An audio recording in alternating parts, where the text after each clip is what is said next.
The woman my brother planned to marry. Cornered me in my own home and promised to teach me my place. She thought. Marrying William would make her mistress of the Sanders family. No one had told her that my brother was adopted. I was the Sanders family's only heir. I had just returned from years abroad, and my parents were waiting eagerly. When William brought me home from the airport, in the middle of our reunion, he pulled a woman forward. "This is Chloe," he said, suddenly shy. "My girlfriend, your future sister-in-law." Chloe clasped my hands and greeted me with a perfect smile. She was soft-spoken, graceful and attentive. In front of my parents that night, Mom explained that Chloe had started as an intern at the branch William managed. He hadn't dated long before he announced that he wanted to marry her. My parents would have preferred someone from a similar family, but they loved William enough to accept the woman he chose. I was happy for him. Then I met the real Chloe. Jet lag kept me asleep until afternoon. I went downstairs for breakfast and heard her behind me. "You're only waking up now. William has already been working for half the day."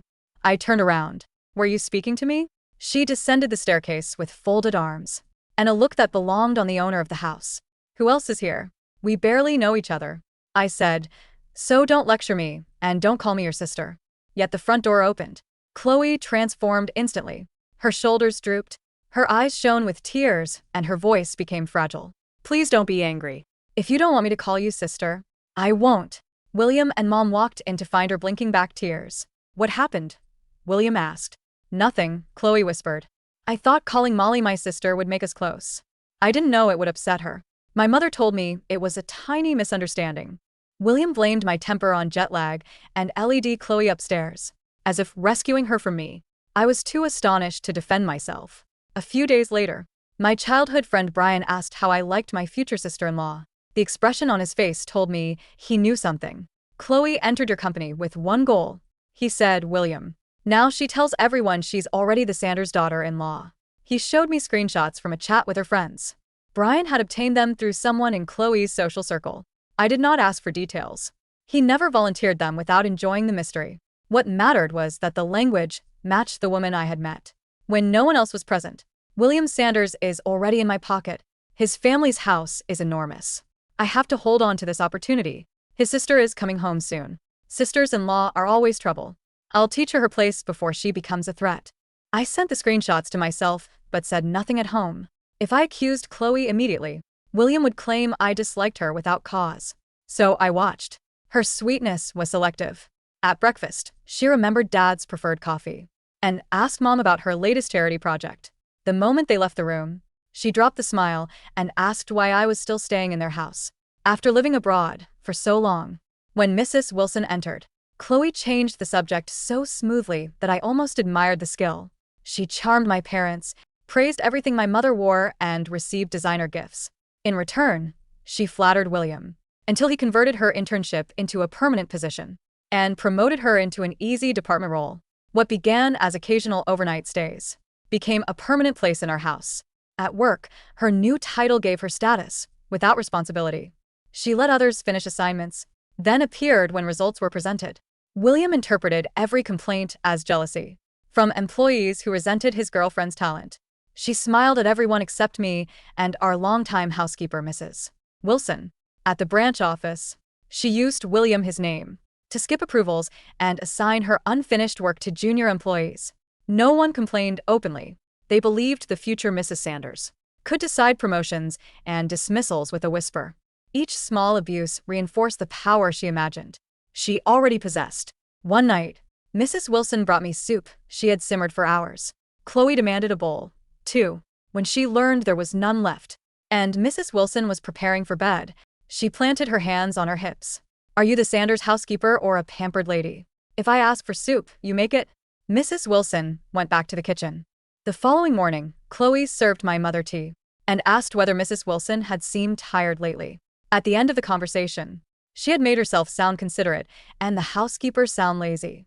I tried warning William. "Do you actually know the person you're marrying?" He laughed and treated me like a jealous child. "Chloe loved him," he said, "and he expected me to respect his future wife." When I asked how much he knew about her life before the internship, he became defensive. Chloe had told him that wealthy families always investigated poor women, and that any questions would prove we looked down on her. She had turned ordinary caution into cruelty before we ever exercised it. Then she set her sights on my bedroom. "Your room has the best light," she said, while William stood nearby. "We marry. Can we move into it? You'll leave after your own wedding someday. It would be a shame for such a beautiful room to sit empty." Her tone wasn't a request. It was notice. I looked at William. He said nothing. "You haven't married into this family," I said, "and you're already dividing my belongings.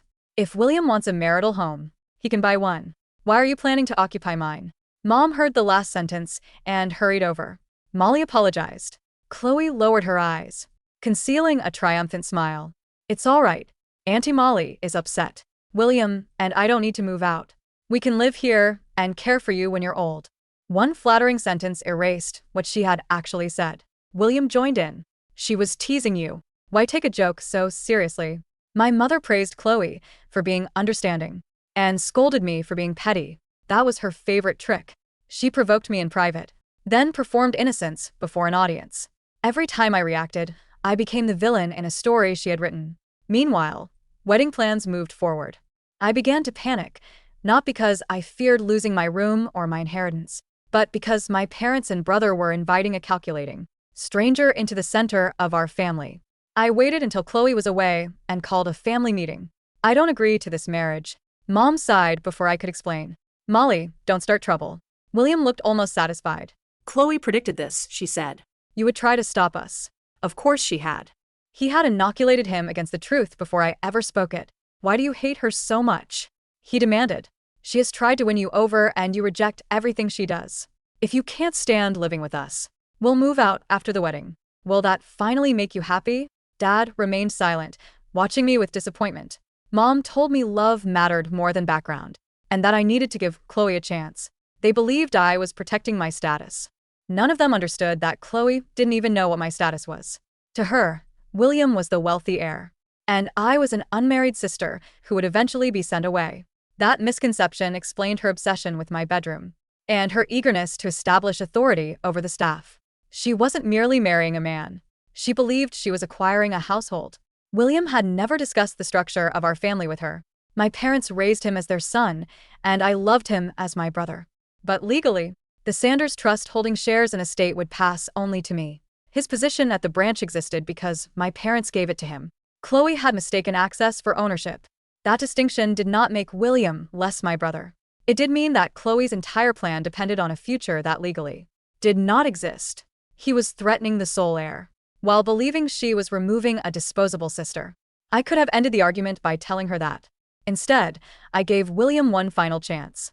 "If I show you proof that she targeted you for money, will you still marry her?" His face hardened. "There is no proof." That wasn't my question. "Chloe loves me." "I know her better than you do." Mom nodded. "Enough." "Molly, you just came home, and you are already tearing the family apart." Reached into my bag and placed my phone on the table. "You say there is no proof," I said. "Then read what Chloe tells her friends when none of you are listening." The first screenshot filled the screen. "William Sanders is already in my pocket." I turned the phone toward my brother. Beneath that line waited the message, where his future wife described exactly how she planned to put me in my place. "Go ahead, William," I said. "Tell me again that you know her better than I do." The room descended into a suffocating quiet. The low hum of the grandfather clock in the foyer seemed to tick louder with every passing second, counting down the remnants of my brother's fragile composure. William stared down at the screen, his pupils darting left and right. Across the lines of text, "William Sanders is already in my pocket. His family's house is enormous. I have to hold on to this opportunity. His sister is coming home soon. Sisters-in-law are always trouble.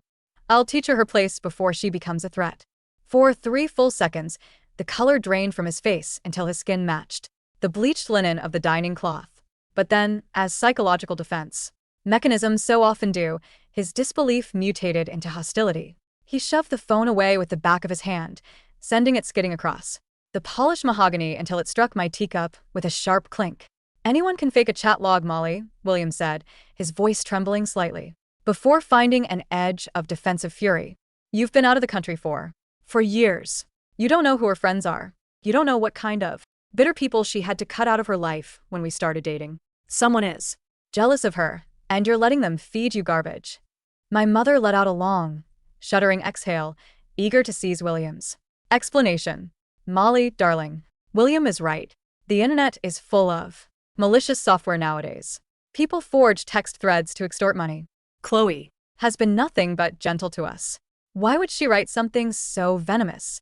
My father, who had remained quiet with his hands clasped over his cane, leaned forward. He didn't dismiss the phone immediately. His eyes studied the screen, taking in the timestamp and the casual cruelty in the phrasing. But years of wanting William to feel secure in our family weighed on his judgment. Molly, my father said quietly, if these are real, it's unacceptable. But unverified digital excerpt isn't enough to blow an entire engagement apart. Where did you get this? From someone who moves in the exact social circle she boasts to, I replied, evenly, refusing to raise my voice. Brian vetted the origin. She didn't send This to an enemy. She sent it to a group chat she thought was private. Look at the date. She sent that the afternoon before I landed. Brian. William scoffed, his face flushing red. Brian has looked down on me since we were children. He's your friend, not mine. He'd do anything to back you up. The bitterness in his voice stung, exposing an old, raw insecurity William had carried his entire life. Because he was adopted, every disagreement, every perceived slight, translated in his mind into a conspiracy of bloodline versus outsider. Chloe had sniffed out that wound with surgical precision and poured Poison directly into it. This isn't about blood, William, I said softly. This is about someone using your vulnerability to dismantle this family. Before he could shout back, the front door swung open. The chime of the brass handle broke the tension. Chloe walked into the foyer, carrying 2 boutique pastry boxes tied with pastel ribbons. She wore an ivory cashmere sweater, a gift my mother had bought her only last week, and her hair fell in loose, demure waves. Good evening, everyone, she sang out, her voice light, innocent, and bright. The bakery on 4th finally had the almond tarts Mom mentioned. I had to wait 40 minutes, but I knew you'd love them. She paused mid-stride as she entered the dining room. Her gaze swept over the table.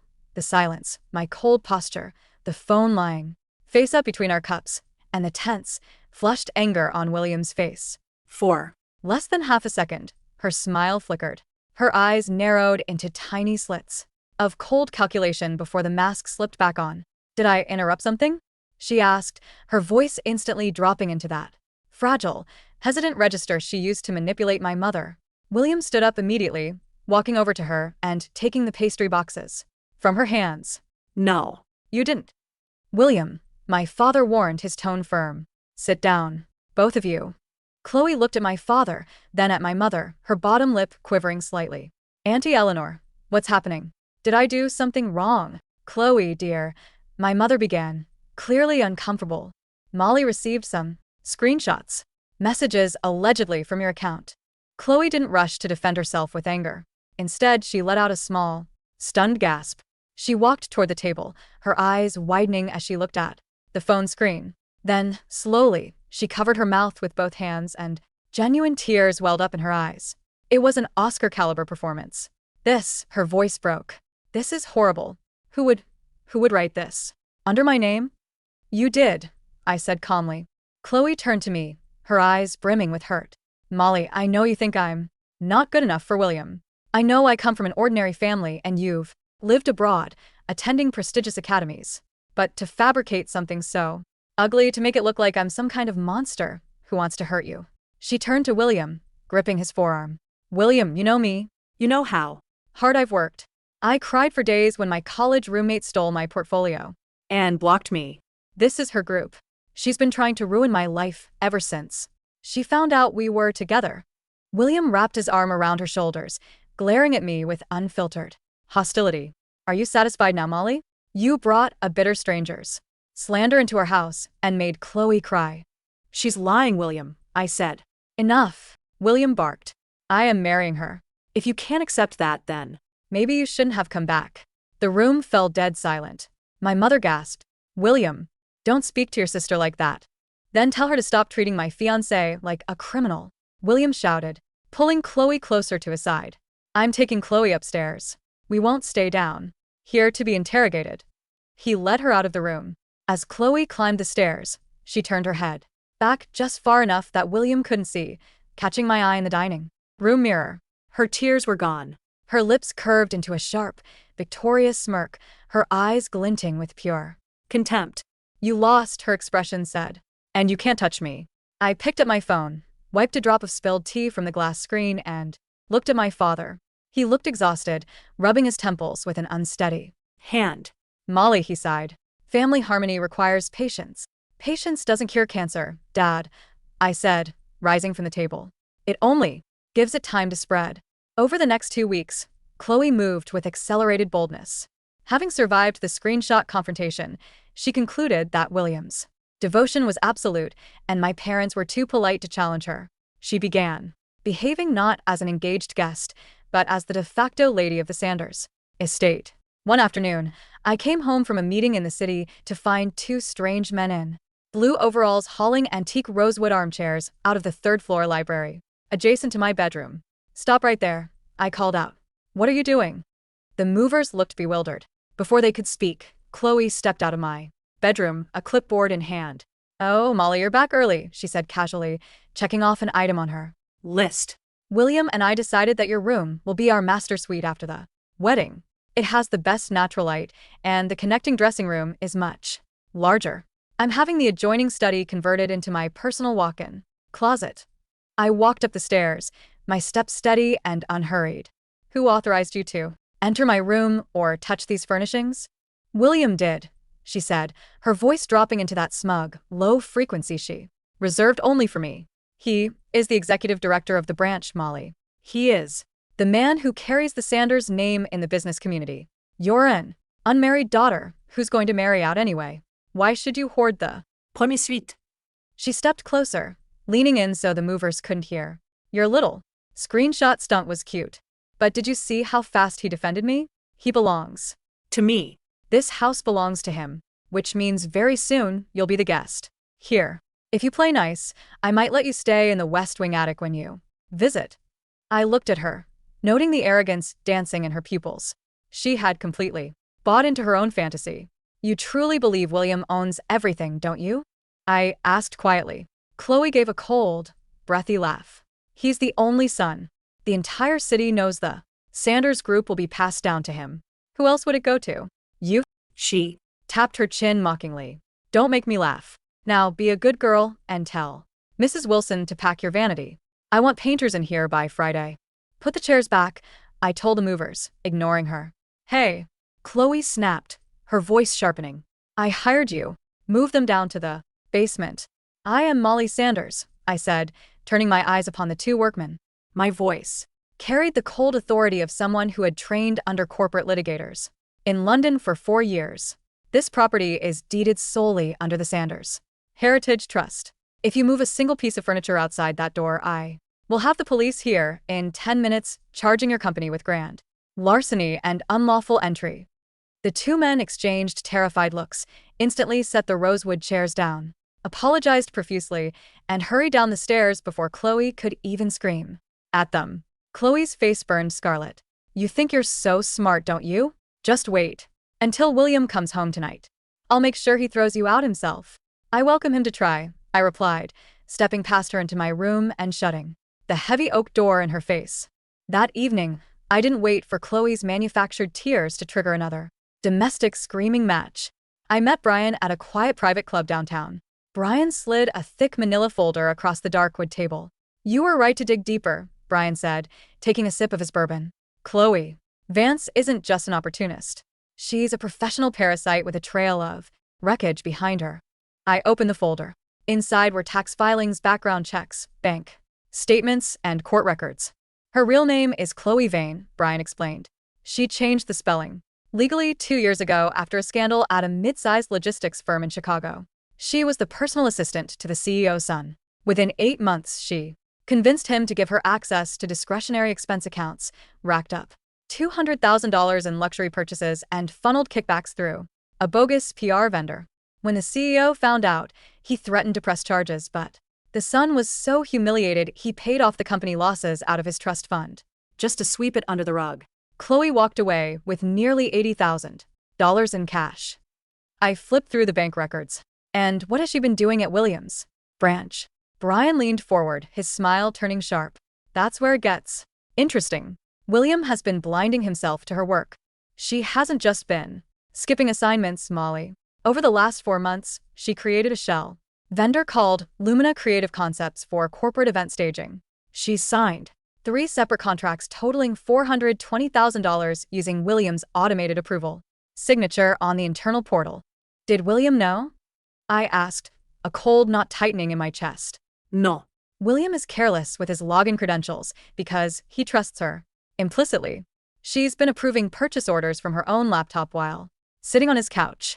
The staging company has no employees and no physical office, just a P.O. box and an offshore account registered under her cousin's name. I stared at the paper trail. This was no longer just petty family manipulation.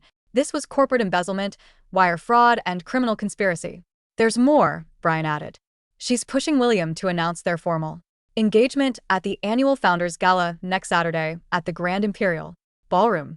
She's already invited dozens of local journalists, fashion influencers, and corporate partners. She wants the engagement publicized across every financial and society page in the state. Once it's public, she thinks your parents won't dare cut William off for fear of a PR disaster. I closed the folder, the crisp paper snapping shut in the quiet room. She thinks public spectacle is her shield, I said softly. What's your move? Brian asked, watching me with keen amusement. Do we take this to the police tomorrow? No, I replied, feeling a cold, deliberate clarity settle into my veins. If we arrest her tomorrow, William will convince himself she was framed. He'll drain his personal savings to hire her defense lawyers and spend the next 10 years resenting this family. For William to be saved from his own blindness, the illusion has to shatter in broad daylight, in front of the very audience she assembled. The following week, I maintained absolute silence at home. When William came down to breakfast with a sullen, defiant expression, I greeted him politely. When Chloe openly wore a 4-carat diamond ring that William had bought on credit, I offered a calm nod. When she subtly reminded Mrs. Wilson that staff who can't keep up with modern standards will be replaced after the wedding, I quietly told Mrs. Wilson to take a paid 4-day vacation at a luxury spa resort until Sunday. Chloe mistook my silence for surrender. She strutted through the house like an empress who had secured her throne. She spent William's money on haute couture gowns, booked VIP beauty teams, and made daily posts on social media flaunting the Sanders estate gardens with captions like, "Building my forever empire with my love." My parents, relieved that the open fighting had stopped, allowed themselves to be swept into the wedding preparations. My mother accompanied Chloe to floral tastings while my father prepared his speech for the annual Founders Gala. On Friday afternoon, the day before the gala, I walked into the Sanders Group corporate headquarters in the city's financial center. I didn't visit the branch office where William worked.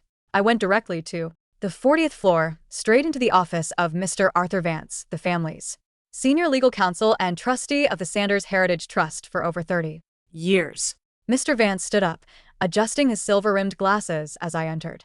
Molly. It's been too long. Your father told me you were back from Europe. Hello, Uncle Arthur, I said, sitting down across from him. I'm here to review the trust instruments regarding the corporate succession and the upcoming annual disclosures. Arthur Vance nodded gravely. He pulled a thick leather-bound binder from his safe. Your father set this up 20 years ago, Molly, Arthur explained. The terms have never changed. The Sanders Heritage Trust holds 74% of the voting equity of the Sanders Group and the deed to all real estate properties, including the manor. The sole designated beneficiary and successor trustee is you, the biological heir. William was granted a lifetime executive salary and a 5% non-voting dividend yield from the secondary logistics subsidiary, on the condition of continued employment in good standing. Arthur looked at me over his glasses. William has zero legal authority to pledge company assets, transfer real estate, or assign board seats. If he ceases to be employed or acts against the material interest of the parent company, even his secondary dividend can be revoked by the primary trustee. And who holds the primary trustee signature as of my 25th birthday? I asked. Arthur smiled faintly, sliding the signing ledger and the corporate seal across the desk. You do, Molly. Since last month. I looked down at the documents that held the true power of our family. Chloe had spent months maneuvering, scheming, and bullying people, convinced she was conquering a kingdom by seducing its crown prince. She had no idea she was seducing a salaried manager who didn't own the chair he sat on. Uncle Arthur, I said quietly, prepare the formal disclosure declarations for tomorrow night's gala, and bring the head of corporate internal audits with You. the Grand Imperial Ballroom was bathed in crystal light and amber champagne on Saturday evening. More than 400 guests filled the hall, business tycoons, city officials, prominent investors, and high society families. Giant floral arches of white orchids lined the perimeter, an extravagant request Chloe had billed directly to the corporate hospitality account. Chloe looked radiant, wearing a custom off-the-shoulder emerald gown that shimmered under the chandeliers. She stood beside William at the entrance, greeting every prominent guest with the practiced grace of a queen welcoming her Subjects. Mr. Sterling, so wonderful of you to come. Chloe beamed, shaking hands with a major logistics partner. William and I are so excited to expand the group's regional partnerships next quarter. Once we finalize the merger, our family will be hosting a private dinner at the manor. The partner smiled politely, nodding at William. Congratulations, William. You've found yourself an ambitious partner. William beamed with pride. He looked at Chloe with absolute adoration, entirely blind to the fact that she was dropping company commitments she had no right to make. I arrived at 8 o'clock, wearing a tailored navy silk evening gown, accompanied by Brian and Mr. Arthur Vance. We slipped into the hall quietly, taking a table near the side mezzanine. Chloe spotted me immediately. Her lips curved into a smug, condescending smile. She whispered something to William, took 2 glasses of vintage champagne from a passing waiter, and glided over to our table. Molly, Chloe purred, handing 1 glass toward me with mock sweetness.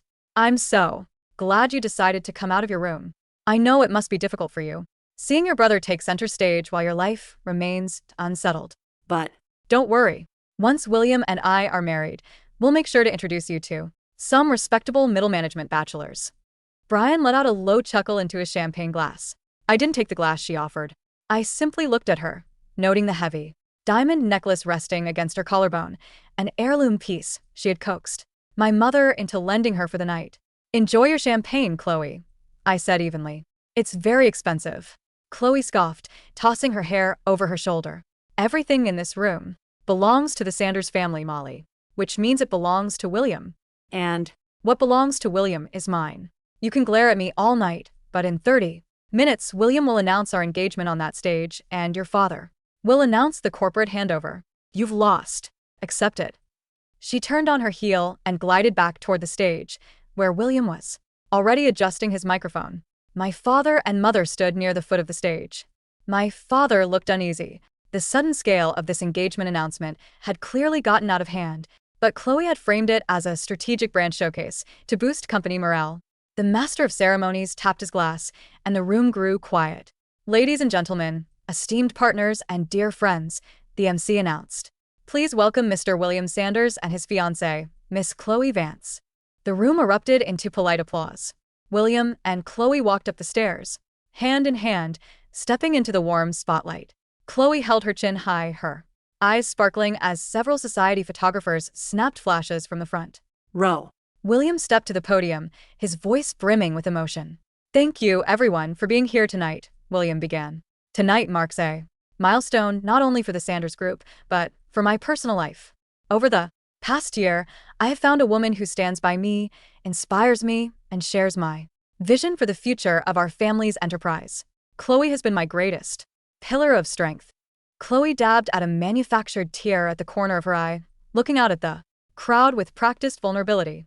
And tonight, William continued, glancing down at my parents, as my father prepares to step back from executive duties, Chloe and I are ready to take on the responsibility of carrying this legacy forward into the next generation. I'm afraid that won't be possible, William. The voice was clear, resonant, and amplified through the ballroom's secondary audio system. The entire ballroom went dead silent. I stood up from my seat at the mezzanine, holding a wireless microphone, and walked slowly toward the center aisle between the rows of tables. Brian and Arthur Vance walked 2 paces behind me, followed by 2 uniformed officers from the Financial Crimes Unit and the Chief Auditor of the Sanders Group. William froze at the podium. Molly, what are you doing? Sit down. Chloe's expression twisted into instant rage. She grabbed the podium microphone. Molly, if you have personal jealousy toward our relationship, take it outside. This is a formal corporate gala. Have some shame. A murmur ran through the crowd of 400 high society guests. Several photographers immediately swung their long lenses from the stage toward me. I stopped at the foot of the stage, looking up at Chloe and William. I am not here as your sister, William, I said, my voice steady, carrying, without a tremor across every corner of the vast hall. I am here as the sole successor trustee and primary shareholder of the Sanders Heritage Trust. A collective gasp rippled through the older corporate executives in the front row. They knew the name of the trust. They had signed contracts with it for Decades. Chloe let out a sharp, mocking laugh into her microphone. What nonsense are you babbling about? Everyone knows William is the heir. William, tell security to remove her. William doesn't have the authority to remove anyone from this building, Chloe, I said calmly. I turned slightly toward Arthur Vance, who stepped forward and opened his leather folio under the bright lights of the stage. As legal counsel for the Sanders Group for 32 years, Arthur Vance spoke into a microphone with booming authority. I hereby confirm that all voting equity, corporate real estate, intellectual property, and estate assets are held exclusively under the Sanders Heritage Trust.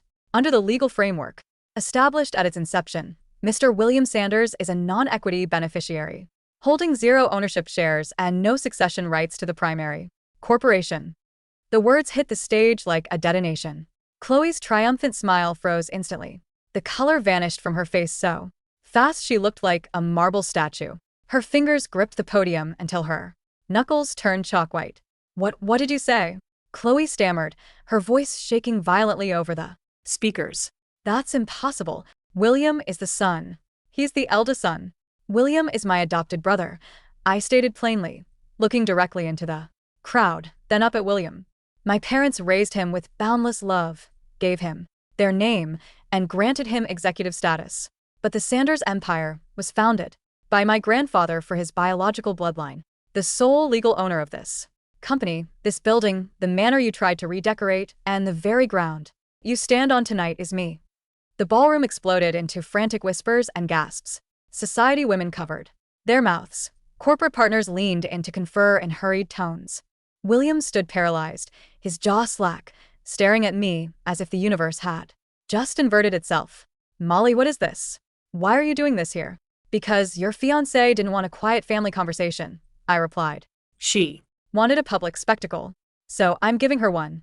I signaled to the projection booth.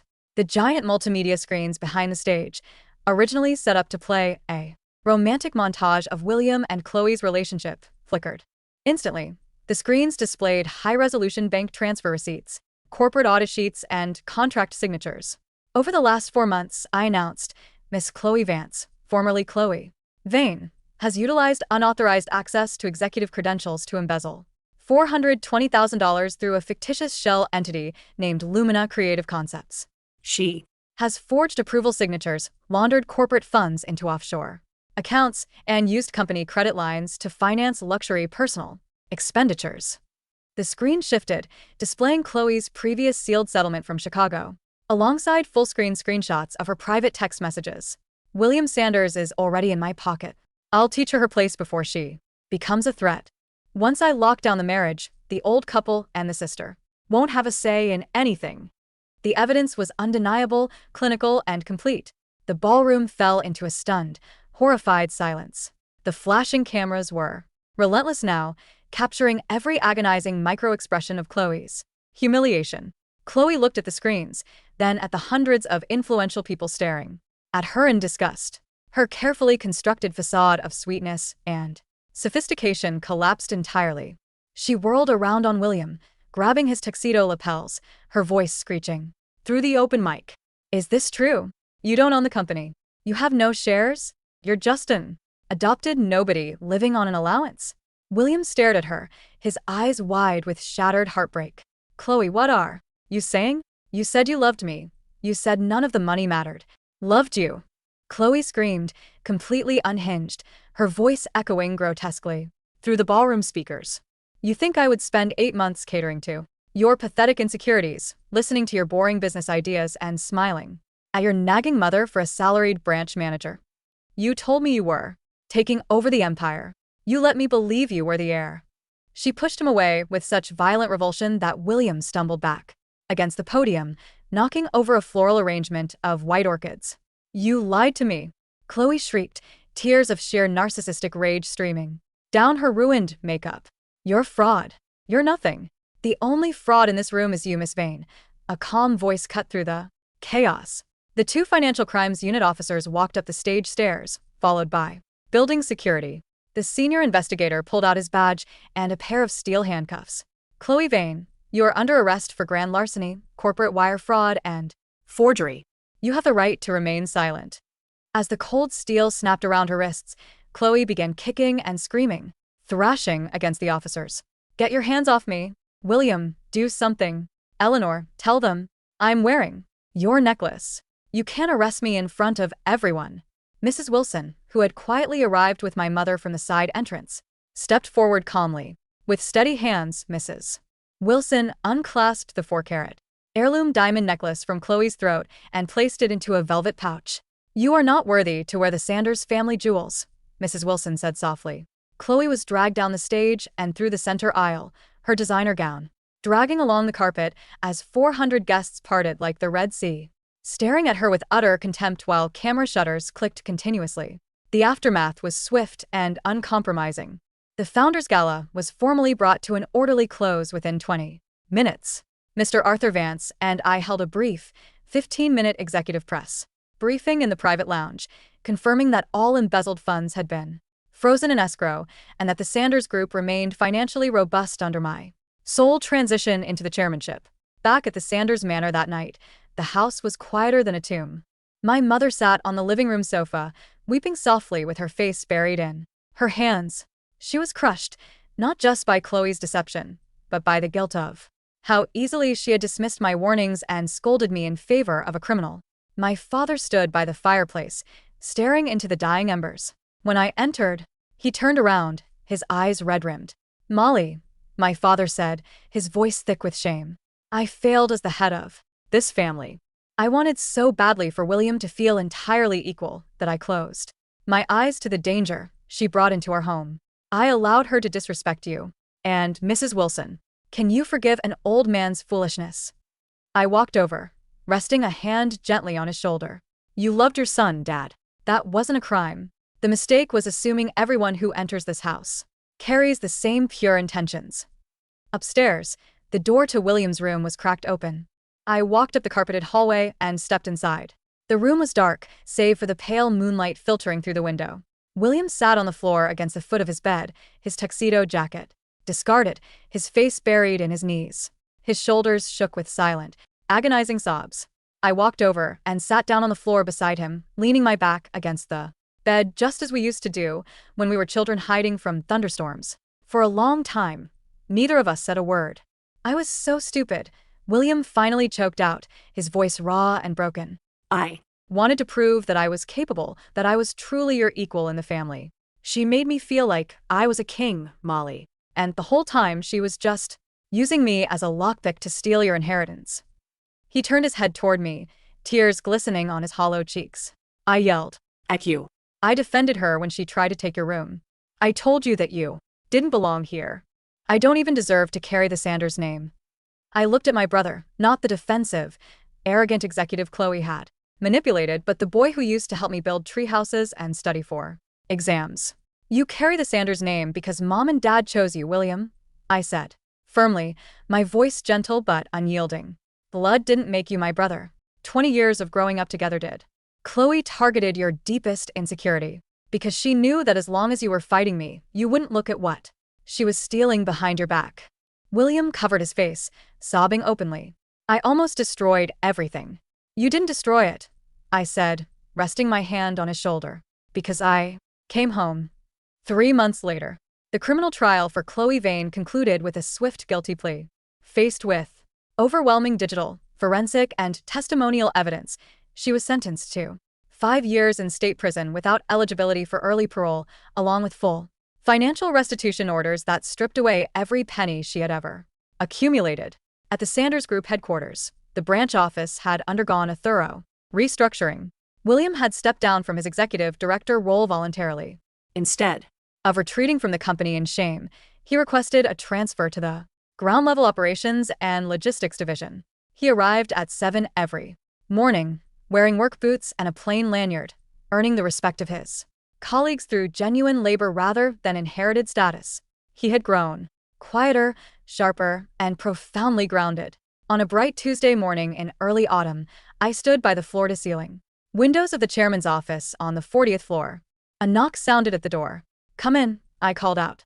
Mrs. Wilson stepped inside, carrying a tray with freshly brewed Earl Grey tea and 2 porcelain cups, followed by Brian and William, who held the quarterly logistics audit report. "Quarterly branch margins are up 14%, Chairman Sanders," William said, a faint, genuine smile touching his lips as he handed me the binder. "Good work, William," I smiled, taking the file and setting it on the desk. I looked out across the sprawling city skyline below.